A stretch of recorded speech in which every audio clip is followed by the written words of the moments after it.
चलिए बच्चों, क्या हाल चाल, सब टनाटन। तो आज तो नया टॉपिक शुरू करेंगे। आज हम लोग क्या पढ़ेंगे? विस्कोसिटी। अभी तक हम लोग आइडियल फ्लूइड का स्टडी कर रहे थे, फ्लूइड का घंटा स्टडी कर रहे थे। हम लोग क्या कर रहे थे? Continuity of equations. किसी पाइप से पास करते हुए फ्लूइड के दो सेक्शन पर volume rate of flow of fluid जो होता है वो इक्वल होता है, ठीक है। और दूसरा क्या? Bernoulli's equation work kinetic energy theorem से डेराइव किए थे। और तो कुछ स्टडी अभी तक किए नहीं, बहुत कॉम्प्लिकेटेड ब्रांच है फ्लूइड मैकेनिक्स। आज हम लोग विस्कस फ्लूइड का स्टडी करेंगे। किसका स्टडी करेंगे? विस्कस फ्लूइड का, ठीक है। तो सबसे पहले तो समझना पड़ेगा कि विस्कस फ्लूइड का मतलब क्या, विस्कस फोर्स कैसे लगाता है। विस्कस यानी कि frictional force between the layers of fluid, ठीक है। वो कैसे लगता है, क्या लगता है, ये सब का हम लोग आज स्टडी करेंगे। तो कुछ एग्जाम्पल से समझने का प्रयास करते हैं विस्कस फोर्स। जैसे कि एक लेयर हम ये ले लिए किसी फ्लूइड का। अब आप कहेगा ऐसा कैसा लेयर? तालाब को किसी तालाब को इमेजिन कीजिए। तालाब में ऊपर वाला ये लेयर है, इसके ठीक नीचे, ऊपर वाले लेयर के ठीक नीचे एक और लेयर होगा, ऐसा कुछ कांटेक्ट में। अब इमेजिन कीजिए यहाँ हम एक प्लैंक रख दिए। क्या रख दिए? प्लैंक, लकड़ी का प्लैंक। डूबेगा तो नहीं है? नहीं, क्यों नहीं डूबेगा? तो वो हम पढ़ाए हैं, लॉ ऑफ फ्लटेशन पढ़ाया था, है ना। ये डूबेगा तो नहीं। अब क्या किए कि इस प्लैंक को हम सर्टेन वेलोसिटी प्रोवाइड कर रहे हैं, मतलब इसको पुश कर रहे हैं ऐसे, ठीक है। तो इस प्लैंक के कांटेक्ट में जो वाटर होगा उसके ऊपर भी फोर्स लगेगा ना। That force between this plank and that water is called viscous force. अब इसको थोड़ा सा और आगे ले जाते हैं। ये जो दो लेयर हम लिए, अगर ऊपर वाला लेयर चल रहा है, क्या हो रहा है? ऊपर वाला लेयर अगर चल रहा है तो नीचे वाला जो लेयर है वो भी क्या करेगा? चलने का प्रयास करेगा उसके साथ। लेकिन जितने के स्पीड से ऊपर वाला लेयर चल रहा है उतने के स्पीड से इसके ठीक नीचे वाला लेयर नहीं चलता है, ऐसा एक्सपेरिमेंटली पाया गया, ठीक है। अगर नहीं चलता यानी कि दोनों लेयर्स के बीच रिलेटिव मोशन है। दोनों लेयर के बीच क्या है बेटा? रिलेटिव मोशन है। और जब भी रिलेटिव मोशन है यानी कि एक दूसरे के मूवमेंट का ये दोनों लेयर क्या कर रहा है बेटा जी? अपोज कर रहा है। ये जो दो लेयर के बीच में एक दूसरे के मूवमेंट का जो विरोध करना है उसी को हम लोग क्या बोलते हैं? Viscous force. मामला क्लियर है, सेट है एकदम। इसको क्या बोलते हैं? Viscous force. क्लियर है मामला। दूसरा एक एग्जांपल लेते हैं। ये एक कंटेनर है। ये क्या है बेटा जी? कंटेनर है। यहाँ पर में हम एक क्या किया, एक ऑब्जेक्ट को इसमें ड्रॉप कर दिया।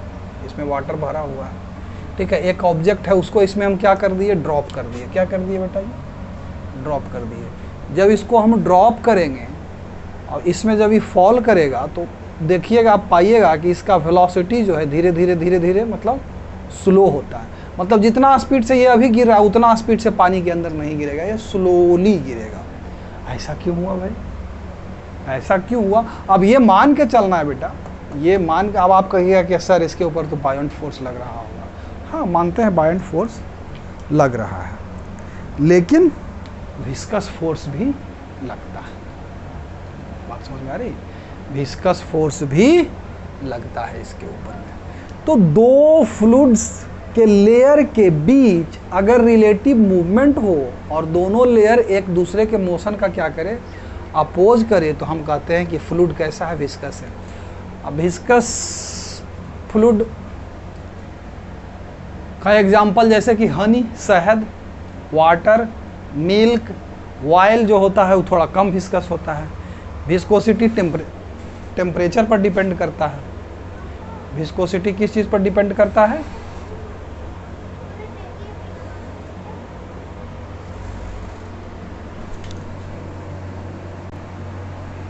ठीक है। अब देखिए, एक्सपेरिमेंटली ये पाया गया कि दो लेयर के बीच जो विस्कस फोर्स है वो एरिया ऑफ कांटेक्ट के ऊपर डिपेंड करता है। यानी कि अगर F से हम रिप्रेजेंट करें किसको, विस्कस फोर्स को, तो this is proportional to area of contact, है ना। मतलब मान लेते हैं कि ये दो छोटा छोटा आप लेयर ले लीजिए पतला सा, ये इसको मूव करा रहे हैं, तो इन दोनों के कांटेक्ट में जो ये एरिया है दोनों के कांटेक्ट में, उसके ऊपर डिपेंड करेगा। दूसरा एक चीज़ पर और डिपेंड करता है, उसको पहले डिस्कस कर लेते हैं। देखिए बेटा, F is proportional to area of contact. दूसरा एक और चीज़ पर डिपेंड करता है, वो क्या चीज़ होता है, तो उसको पहले डिफाइन करेंगे हम लोग। जैसे कि देखिए, एक लेयर ये हुआ, एक लेयर ये हो गया, एक लेयर ये हो गया, एक लेयर ये हो गया। ये मान के चलो कि क्या है, जिस पॉन्ड में हम ये प्लैंक को पुश कर रहे हैं उसका ही बेड है। क्या है, बेड, यानी कि बॉटम पार्ट है।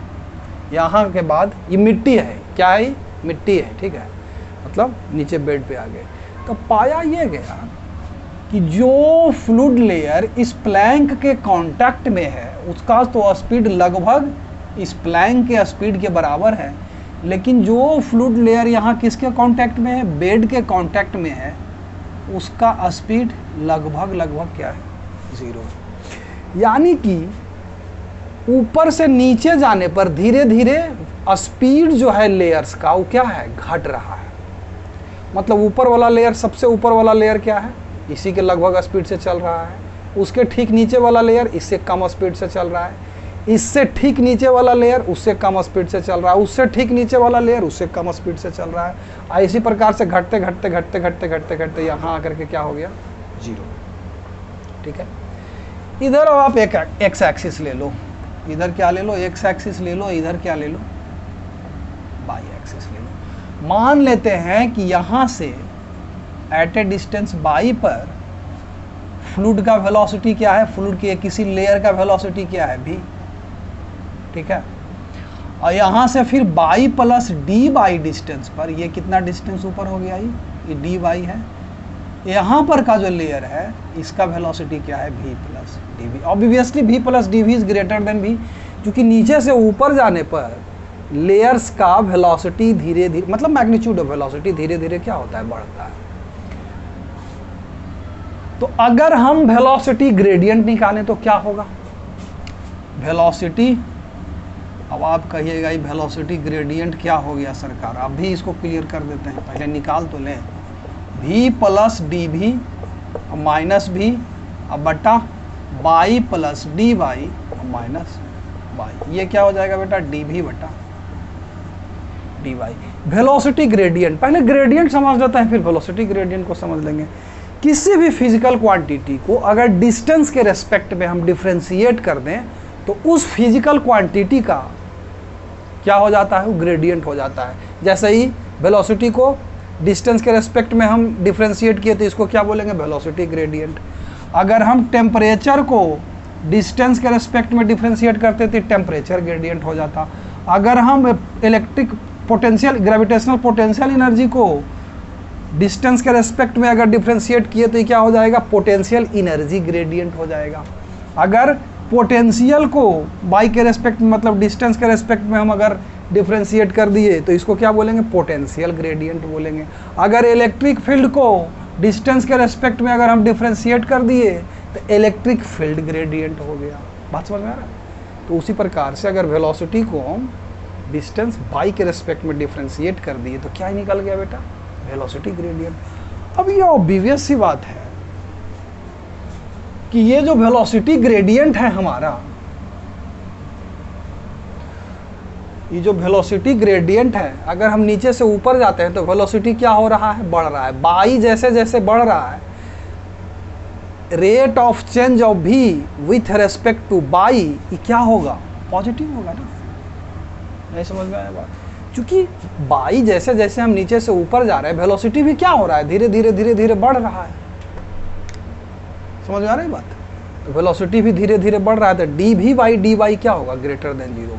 अब आते हैं यहाँ, ये f जो होता है viscous force between the two layer is also proportional to velocity gradient. velocity gradient, ये प्रोपोर्शनलिटी साइन को जब हम लोग ब्रेक करते हैं या फिर एक साथ अगर लिखेंगे तो इसको ऐसे लिख सकते हैं a डी वी वाई, अच्छा सॉरी हाँ d v y d v d y बोलते हैं इसको, ठीक है, डी वी बटा डी वाई नहीं, या फिर डी बटा डी वाई अभी, ठीक है। अभी प्रोपोर्शनलिटी साइन को जब हटाएंगे तो एक कांस्टेंट आता है, उस कांस्टेंट को हम लोग नाम दे दिए हैं इट्टा, ये हो जाएगा डी वी बटा डी वाई, और ये नेगेटिव साइन के साथ आता है। अब आप कहिएगा सर बहुत गड़बड़ आप कर रहे हैं, ये नेगेटिव साइन कैसे दे दिया आप? देखो बेटा, अगर वेलोसिटी इधर है, अगर वेलोसिटी इधर है तो हमारा फोर्स किधर लगेगा? इधर लगेगा। यानी कि भी अगर क्या है नेगेटिव है तो ये क्या रहेगा? पॉजिटिव, या भी अगर पॉजिटिव है तो ये क्या रहेगा? नेगेटिव। तो ये इक्वेशन तो बैलेंस नहीं होगा ना। एक चीज रहेगा पॉजिटिव, जैसे ही साइन हम हटा दिए, ठीक, ये साइन क्या किए? हटा दिए। अब एफ बराबर हम क्या लिख रहे हैं? Eta A D we by D Y, ठीक है। अब एफ अगर हम पॉजिटिव लेते हैं बेटा तो डी भी क्या होगा? हमारा नेगेटिव होगा ना। वेलोसिटी क्या होगा? नेगेटिव होगा, एक दूसरे के अपोजिट डायरेक्शन में। तो ये इक्वेशन बैलेंस नहीं है, इसको बैलेंस करने के लिए वो नेगेटिव साइन लगा दिया। क्लियर है मामला? तो यही हमारा क्या हो गया? Viscous force. ऑब्वियस सी बात है, किस चीज़ पर डिपेंड कर रहा है? एरिया ऑफ कॉन्टैक्ट पर और वेलोसिटी ग्रेडियंट पर। अब ऐसे भी थोड़ा सा इसको समझने का प्रयास करते हैं। वो कहते हैं ना कि फीलिंग लेने का प्रयास करते हैं। देखो यहाँ पर तो स्पीड सबसे अधिक होगा, ये समझ में आ रहा होगा आपको। देखिए इसको मैथमेटिक्स के मदद से अगर समझने का कोशिश कीजिएगा इसको तो घंटा कुछ नहीं समझ में आएगा, कुछ भी नहीं बुझाएगा। इसको आप अनुभव एक्सपीरियंस करिए कि अगर प्लैंक को हम वाटर के ऊपर ऐसे रख दिया प्लैंक को, और प्लैंक को क्या कर रहे हैं बेटा? पुश कर रहे हैं, तो देखते हैं वाटर भी जो उसके ठीक कांटेक्ट में, वाटर भी उसके साथ क्या होगा? आगे बढ़ेगा। हालांकि उसके ठीक नीचे वाला लेयर वो भी आगे बढ़ेगा, लेकिन उतना स्पीड से नहीं बढ़ेगा। उसके ठीक नीचे वाला लेयर उतना स्पीड से नहीं बढ़ेगा। यानी कि अगर डी वी बटा डी वाई ज़्यादा होने का मतलब क्या है? D we by D y ज़्यादा होने का मतलब क्या है? कि यूनिट लेंथ से अगर हम ऊपर जाएंगे तो इंक्रीज इन वेलोसिटी क्या हो? ज़्यादा हो। यानी कि यहाँ अगर 10 मीटर पर सेकेंड है, इस लेयर का स्पीड अगर हम 10 मीटर पर सेकेंड लेते हैं, और अगर डी वी बटा डी वाई बहुत ज़्यादा है तो इसके ठीक नीचे वाले लेयर का स्पीड हो सकता है 1 मीटर पर सेकेंड हो। तो ये जो डिफरेंस होगा डेल्टा भी, ये डेल्टा भी है ना वेरी स्मॉल, तो ये जो डिफरेंस होगा दोनों के बीच का वो क्या होगा? लार्ज हो जाएगा। और ये डिफरेंस अगर लार्ज है तो ऑब्वियस सी बात है कि इसका 10 मीटर पर सेकेंड है, उसके ठीक नीचे वाले लेयर का स्पीड क्या है? 1 मीटर पर सेकेंड। यानी कि बहुत ज़्यादा इसका स्पीड क्या हो गया? कम है। यानी कि ये जो इसको विरोध करेगा वो क्या करेगा? बहुत ज़्यादा करेगा। क्लियर है मामला? अब इसको अगर फ्रिक्शन से जोड़ करके सोचिएगा तो कन्फ्यूज आ जाइएगा, क्योंकि फ्रिक्शन में क्या था? एरिया ऑफ कॉन्टैक्ट से इंडिपेंडेंट होता है। फ्रिक्शनल फोर्स जो दो सरफेस के बीच में लगता है, सॉलिड ऑब्जेक्ट के बीच में। दूसरा नॉर्मल रिएक्शन पर डिपेंड करता है। एरिया ऑफ कॉन्टैक्ट से क्या होता है? इंडिपेंडेंट होता है। और वेलोसिटी से भी इंडिपेंडेंट होता है।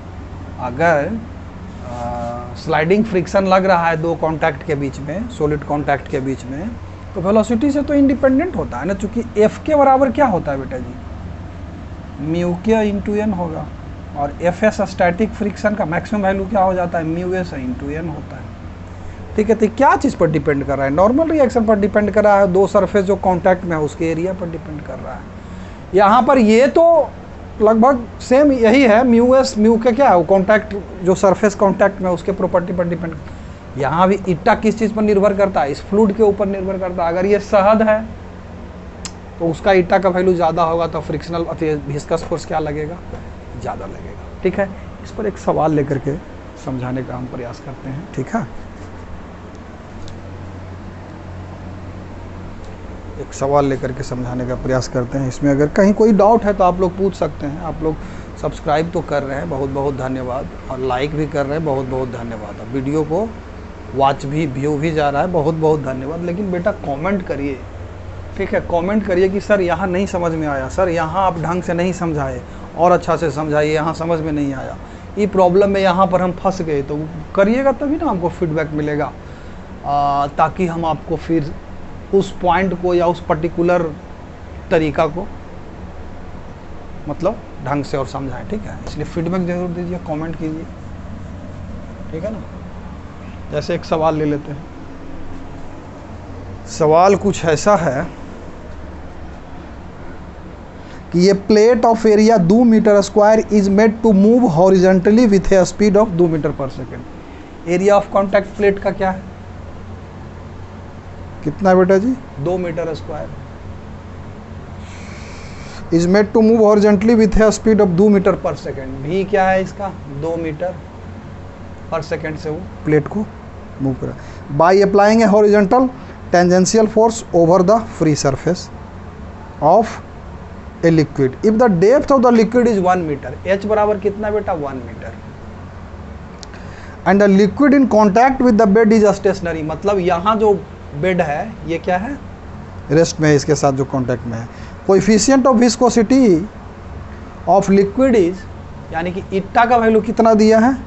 0.01 पॉइज। अच्छा, ये तो कोई बताइए नहीं कि ये पॉइज जो है ना, ये कोएफिशिएंट ऑफ विस्कोसिटी का यूनिट होगा। यहाँ से यूनिट आप निकाल सकते हैं, हम निकाल के दिखा देते हैं। Find the tangential force, tangential force, find the tangential force needed to move the plate, ठीक है। Find the tangential force to move the plate, ठीक है। वेलोसिटी कितना है? 2 metre per second, 2 metre square. Height कितना है? 1 मीटर, है ना। और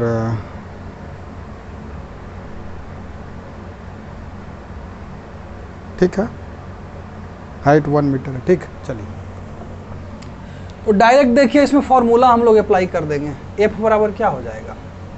इट्टा, अगर नेगेटिव मैग्नीट्यूड सिर्फ हमको निकालना हो, विस्कस फोर्स चूंकि पूछ रहा है, तो इट्टा ए डेल्टा भी बटा डेल्टा वाई ना। डेल्टा भी क्या हो जाएगा? भी ऊपर सबसे टॉप लेयर का क्या है? Speed 2 metre per second, bottom तो 0 है, तो डेल्टा भी हमारा कितना निकल जाएगा बेटा? 2 metre per second. Delta Y क्या हो जाएगा? ऊपर 1, यहाँ से यहाँ तक क्या है हाइट? 1 मीटर, 1 मीटर हो जाएगा। अब ए दिया हुआ है कितना? 2 मीटर स्क्वायर। अब इट्टा को अगर हम किस चीज़ में कन्वर्ट कर दें? पॉइज है, तो इसको अगर ऐसा यूनिट में कन्वर्ट करते हैं तो 0.1 से मल्टीप्लाई हो जाता है, तो 0.1 से मल्टीप्लाई हो गया, तो 0.01 इंटू 10 के पावर -1, यानी कि 10 के पावर -3 हो गया। बस इसमें अब इसको पुट कर दीजिए। इट्टा कितना बेटा? 10 के पावर -3 इंटू ए का वैल्यू कितना बेटा जी? 2 मीटर स्क्वायर। अच्छा, उसको छोड़ो, 2 मीटर स्क्वायर, और डेल भी बटा डेल वाई, तो ये तो हो गया 2, ये हो गया 4 गुने 10 के पावर -3 न्यूटन, ठीक है। अब जरा सा इसमें इट्टा का हम यूनिट नहीं बताए थे। जैसे कि देखिए एफ बराबर क्या होता है बेटा? Eta A D we by D Y. Eta इधर रहने दो, एफ और डी बाई बटा ए डी भी, ये बराबर क्या हो जाएगा? न्यूटन, न्यूटन आई मीटर और डिवाइडेड बाई मीटर स्क्वायर, और ये मीटर पर सेकेंड। देख लो क्या होगा? न्यूटन सेकेंड पर मीटर स्क्वायर, इसका एसआई यूनिट हुआ, ठीक है। 1 पॉइज बराबर जो होता है, पॉइज सेल्यूज एक साइंटिस्ट थे, उनके नाम पर ये है। 1 पॉइज बराबर, याद रखिएगा, 0.1 न्यूटन सेकेंड पर मीटर स्क्वायर। बस इसको थोड़ा सा याद रखिएगा, उसके बाद टनाटन हो जाएगा, ठीक है। इसको समझिए, कहीं डाउट तो नहीं होना चाहिए, है ना, कहीं पर डाउट तो नहीं होना चाहिए। नेक्स्ट क्वेश्चन की तरफ बढ़ते हैं। ठीक है।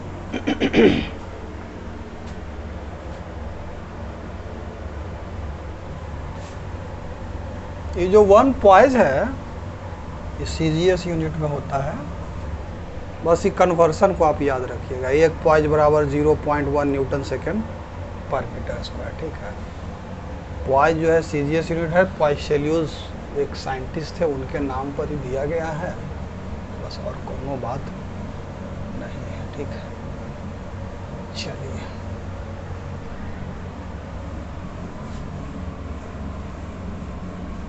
ये तो हो गया। अब दूसरा एक सवाल उठता है कि अगर किसी ऑब्जेक्ट को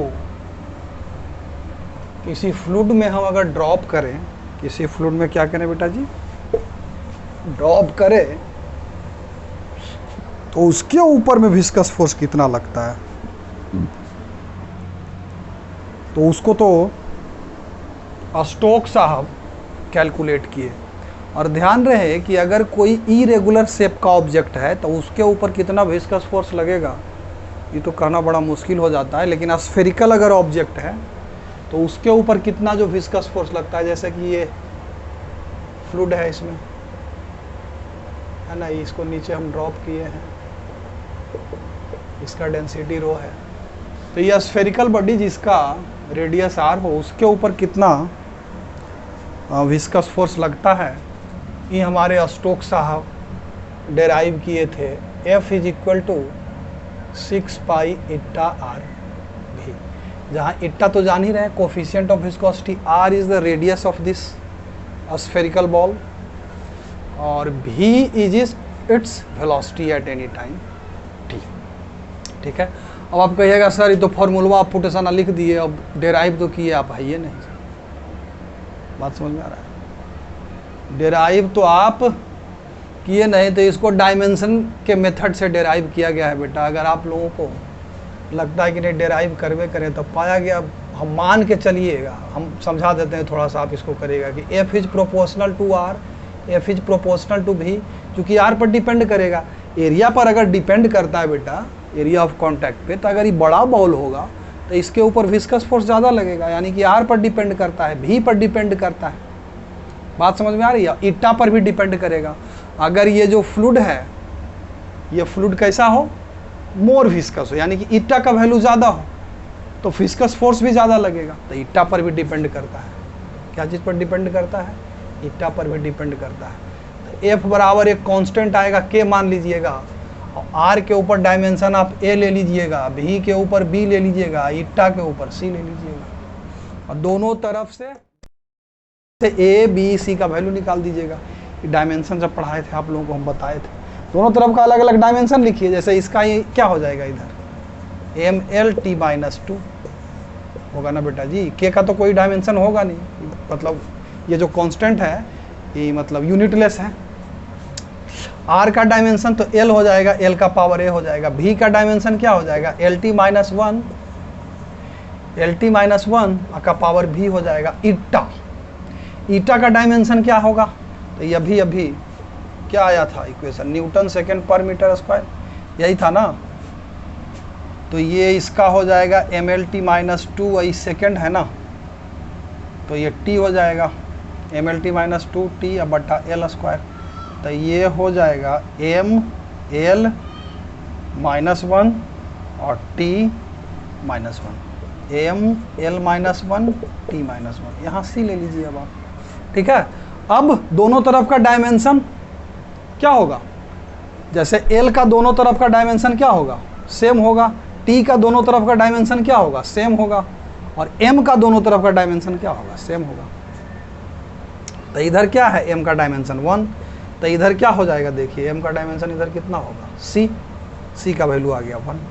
इसी प्रकार से L का इधर डायमेंशन क्या है, 1 है ना, L का डायमेंशन इधर 1 है, इधर L का डायमेंशन A, इस पर L प्लस B, फिर इधर L माइनस C, इसको इक्वेशन 1 ले लो आप। फिर T का डायमेंशन इधर -2 बराबर T का डायमेंशन इधर ये -B और ये -C, ये हो गया 2।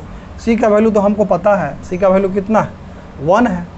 C का वैल्यू हमारा 1 है, b को इधर ले आइए तो b बराबर क्या हो जाएगा 2 - 1 बराबर 1, b का वैल्यू भी 1 आ गया, c का वैल्यू भी 1 आ गया। इसी प्रकार से फिर a का वैल्यू जब b और c 1 1 आ गया तो 1 1 तो हो जाएगा 0, तो a का वैल्यू भी क्या आ गया बेटा जी a1 b1 c1। इसमें पुट कर दीजिए तो फॉर्मूला ये वाला नहीं आ गया 6 पाई ईटा आर भी।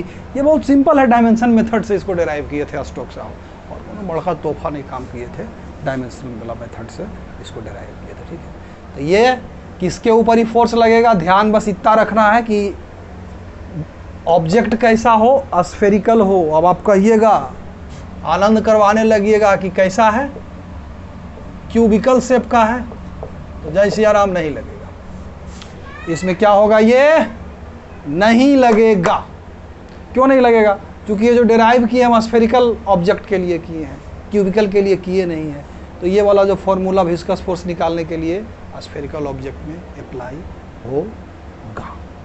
ठीक है, इस पर एक प्रॉब्लम ले लेते हैं, टनाटन। क्या ले लेते हैं? एक ठो प्रॉब्लम ले लेते हैं। कहीं कोई डाउट अगर है तो आप पूछ सकते हैं, हम टनाटन समझा देंगे, ऐसा बात नहीं।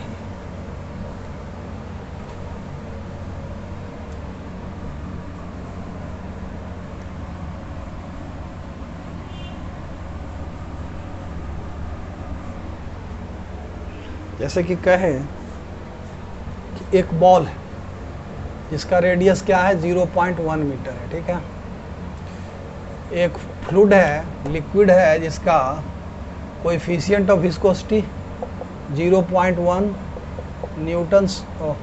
न्यूटन सेकेंड पर मीटर स्क्वायर है। यूनिट में हम गलत तो नहीं लिख रहे हैं, ध्यान दीजिएगा। ठीक है, और भी जो है किसी पर्टिकुलर टाइम पे 3 मीटर पर सेकेंड से वो फ्लूइड में क्या किया है, ड्रॉप किया गया है।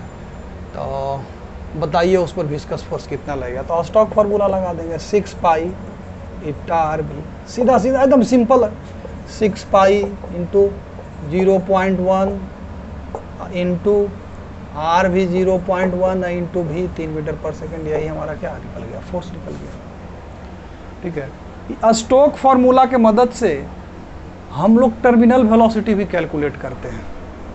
उसको कैलकुलेट करने का भी हम तरकीब, जैसे वो फार्मूला आप लोग देखे होंगे, पता नहीं देखे हैं कि नहीं, 2/9 R square into rho minus sigma into g by eta. ये फार्मूला से हमको लगता है जरूर पड़ा होगा। ये क्या है, टर्मिनल वेलोसिटी का फार्मूला है। अब आप कहिएगा कि भाई टर्मिनल वेलोसिटी क्या हो गया सर। तो जैसे किसी ऑब्जेक्ट को अगर हम लोग किसी फ्लूइड में क्या करते हैं, ड्रॉप करते हैं, तो पहले पहल तो वो क्या करेगा, एक्सीलरेट होगा। क्या होगा बेटा, एक्सीलरेट होगा। क्यों एक्सीलरेट होगा? क्योंकि भी का वैल्यू हो सकता है कि कम हो। अब एक्सीलरेट करते करते जब भी बढ़ेगा, जैसे कि स्टोक फार्मूला से F कितना लगेगा, 6 पाई ईटा आर टी। ईटा कांस्टेंट दिए हुए फ्लूइड के लिए, आर कांस्टेंट दिए हुए ऑब्जेक्ट के लिए। लेकिन भी तो कांस्टेंट नहीं रहेगा। जब गिराए तो हो सकता है ये एक्सीलरेशन में नीचे जाए, लेकिन चूंकि भी फिर बढ़ेगा, एक्सीलरेशन में रहेगा। भी जैसे जैसे बढ़ेगा F बढ़ेगा। एक समय ऐसा भी तो आएगा, एक समय ऐसा आ जाएगा कि इसका जो डाउनवर्ड वेट है बेटा जी, ये अपवर्ड क्या विस्कस फोर्स और अपवर्ड जो बायंट फोर्स लगेगा उसको क्या कर देगा, बैलेंस कर देगा। तो इस कंडीशन में इसका वेलोसिटी फिर क्या हो जाएगा, constant. That constant velocity is called terminal velocity. उसको कौन सा वेलोसिटी बोलते हैं बेटा जी, टर्मिनल वेलोसिटी। इसको एक लाइन में आप निकाल सकते हैं, बस यही वाला, ये फ्री बॉडी डायग्राम खींचिए उस बॉल का, फट से निकाल दीजिए भी टी टर्मिनल वेलोसिटी। कैसे, देखिए हम निकाल के दिखाते हैं आपको टन से। यही वाला डायग्राम यूज